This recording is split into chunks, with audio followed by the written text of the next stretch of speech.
بسم اللہ الرحمن الرحیم۔ شروع اللہ کے نام سے جو بڑا مہربان نہایت رحم والا ہے۔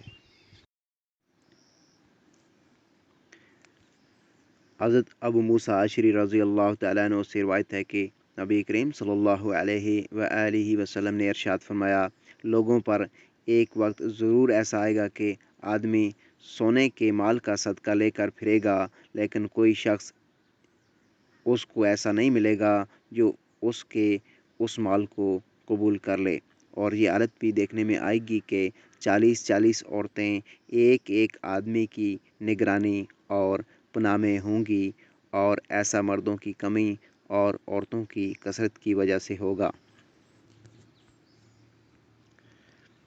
حضرت ابو ہریرہ رضی اللہ تعالیٰ عنہ سے روایت ہے کہ نبی کریم صلی اللہ علیہ وآلہ وسلم نے ارشاد فرمایا کہ ایک آدمی نے دوسرے آدمی سے ایک زمین کا سودا کیا، تو زمین کے خریدنے والے نے زمین میں سے ایک سونے کا مٹکا پایا، تو اس نے فروخت کرنے والے سے کہا، اپنا سونا واپس لے لو، میں نے تو تم سے صرف زمین کا سودا کیا تھا، اس سونے کے مٹکے کا تو نہیں۔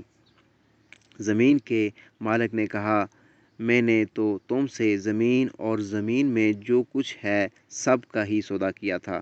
بس وہ دونوں اپنا فیصلہ کرانے کے لیے ایک آدمی کے پاس گئے، تو اس شخص نے جن کے پاس وہ فیصلہ کروانے گئے، اس نے کہا، کیا تم دونوں کی اولاد ہے؟ ان میں سے ایک نے کہا کہ میرا ایک لڑکا ہے، دوسرے نے کہا میری ایک لڑکی ہے۔